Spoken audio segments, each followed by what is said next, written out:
இன்றைக்கு பலர் தன்னுடைய எதிர்கால வாழ்வை குறித்து வேதனையோடு வாழ்ந்து கொண்டிருக்கலாம்.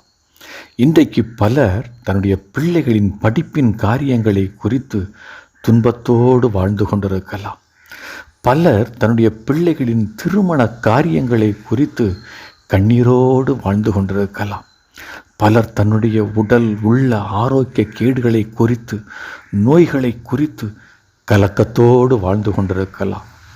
இயேசுவில் பிரியமான என் அன்பு சகோதர சகோதரியே, இயேசு இன்றைக்கு இப்பொழுது உன்னை பார்த்து சொல்லுகின்றார், உங்கள் உள்ளம் கலங்காது இருக்கட்டும் என்று.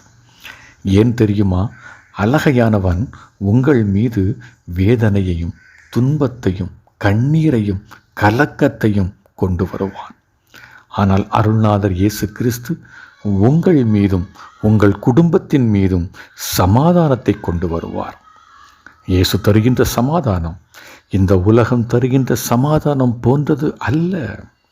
இயேசுவின் சமாதானம் உங்களை உயர்த்தும்.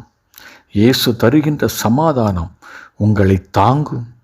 இயேசு தருகின்ற சமாதானம் உங்களை விடுவிக்கும். இயேசு தருகின்ற சமாதானம் உங்களை நோயிலிருந்து குணப்படுத்தும். எனவே என் அன்பு மகனே, என் அன்பு மகளே, இன்றைக்கு இப்பொழுது ஒரு சிறு பொருத்தனையை மேற்கொள்வோம்.